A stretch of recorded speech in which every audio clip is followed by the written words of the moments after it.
Happy Hispanic Heritage Month, everybody. This is the Slider Review, and I'm here today to talk to you about Power Rangers Dino Charge, episode Night After Nights. I don't understand that title. Anyways, this is an Ivan solo episode. And this is Ivan of Xandar. He is a knight. And he was in possession of the gold energem when he was taken captive and lived inside a monster's body. And so Ivan is played by David Santos. And he is a Brazilian American actor. And he's the very first Brazilian Power Ranger. The second comes in Ninja Steel. Yeah, I think this is before. This is before Ninja Steel. So so he's like the first and everything. And so I remember when I saw him, I thought he was like mixed with black or something, but nah, he's like Brazilian. And so I remember when I first started watching Dino Charge, I started with Super Dino Charge. I think I started with the one where Tyler turns into like a T-Rex, and also Coda in the baseball episode. And then I remember hearing the way Ivan talked. And I remember thinking to myself, and that in the baseball episode and how Coda talks, I'm like, oh God, Power Rangers has gone back to like that weird acting again from the Fox kids. I knew Saban would bring that crap back. But I didn't understand why they spoke the way they did. And that's because they're displaced from time. Coda was a caveman and Xander was a knight of kind of like a King Arthur type thing, you know? And so now I'm like, oh, so that makes total sense why he talks the way he does. And this is a very comedic episode. And Xander's a very comedic person, which I am okay with. Because the comedy in this episode is actually pretty funny, and not only that, but it's okay for Xander to be so aloof in the head because, like I said before, he is displaced in time. And that's something that's always bugged me about Alien Rangers. They come down to Earth and they suddenly know everything there is to know about Earth, and nothing catches them by surprise, which always bothered me and everything. So I appreciate the aloofness from him and Coda. However, there's some other things in this season that do bug me. Don't get me wrong, I do like this season. But one of the things that bugs me is how in the Sentai, a lot of the Zords and combinations and stuff are meant to sell toys. And in the Power Ranger, aspect of it, you can tell, from the Sentai, just looking at the costumes look kind of goofy a little bit and everything.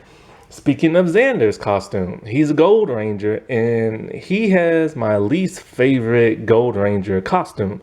I do not like his outfit at all. The helmet's okay, but the rest of the outfit is kind of weird. He doesn't really look gold. He looks more like a cream caramel kind of color. It's like a very lightly colored gold. And in the Sentai, of course, is shiny with the silk, but in the American version, it's just cotton and it looks very dull and painted and stuff. And so it doesn't really strike gold like, say, like an RPM. Or heck, even in Zeo, when it's like all black but had like a gold like shields and stuff and padding. So I would have liked more shinier gold with him and more of a goldish kind of color. Also, there are those weird flappy wings in the back that can extend so he can fly. But he is a very powerful ranger and a very gallant one at that.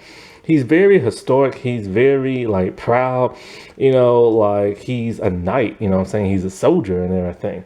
And that's a really cool quality to have in a ranger. And so, he literally just, escaped, Fury and everything. He tells the story of how it happened at the end of the episode and how he got trapped. He was with the Prince of Xandar. Next thing you know, they stopped to get some water and they got attacked by Furio. Not Furio, but Fury. These names are so similar. So they fought and everything, and then at some point he saw the energem, he touched it. I think he touched it before he fought, but whatever. He touched the energem, got bonded with it, and well, actually he didn't get bonded just yet. He fought Fury, and then as Fury was about to strike him down, both the swords clashed, it touched the energem, and then he got bonded with it. And so Fury got pissed and trapped him inside his body. So he's literally been trapped inside that dude's body for like thousands of years. Man, that has to suck. So anyways, at some point in time in the beginning of this episode, like the Rangers are showing him around like their like hideout base and how they store their energems and what dino chargers are and like stuff like that. And he's very fascinated by all the technology. It reminds him of sorcery, but he wants to leave. He doesn't want to necessarily join their ranger team and everything. Because he's a knight of Xandar and stuff like that. And he's supposed to like protect and fight along knights and, protect like the king or queen or prince or princess or whatever of like Xandar. So this totally catches the Rangers by surprise. And even though this is an Ivan, like, solo episode, Shelby, like, co-leads and everything. She's, like, gives the assist to the episode. And what's really interesting when it comes to Shelby is kind of like she's the very first Black-Pink Ranger. They've never had one before in over 20-something years. And not only that, but, like, there hasn't been a female Black Ranger since, like, Time Force. And that was already back in, like, the early 90s, 2000s, in the Fox Kids era. Because the Disney era didn't have no Black female for some bizarre reason. And so, like, and when it comes to Ivan, like, he is the very first like Hispanic Gold Ranger and everything. And it's insane, And because you can't count Antonio from Samurai because that actor, even though he's playing a Hispanic, he's not really Hispanic. He's actually Thai and some other stuff. And so that's like really, really insane. And of course, Nate will become the second like official like Hispanic Gold Ranger and stuff when it gets down to Beast Morphers. And so, he's just like wandering all by himself and he just wants to find people who are brave like him that can fight, and be a knight. What's really weird is that he should know by now the Rangers can fight. Like he has fought alongside them, but of course he had to help them out in the other episode. So at some point in time, like when the Rangers, I guess, are like looking for him, they see like the monster. And so they morph, and of course they need help. And here comes Xander coming in and whooping the monsters behind, only for the monster to like, later on leave. And he still doesn't want to join their team. Well, the monster of this week, I think, is called Bones. And basically his power is he goes inside your back and he pulls out your like, what is it? It's some kind of bone. It's a metaphor. And it makes you cowardly and everything. I can't think of what it is. Ooh, I can't think of. I want to say funny bone, but it's not. But basically, it's like, when you have like a lot of guts and you have a lot of bravery, and then all of a sudden you get like cowardly and everything. He pulls that bone out metaphorically, and it makes you like cowardly and scared and everything.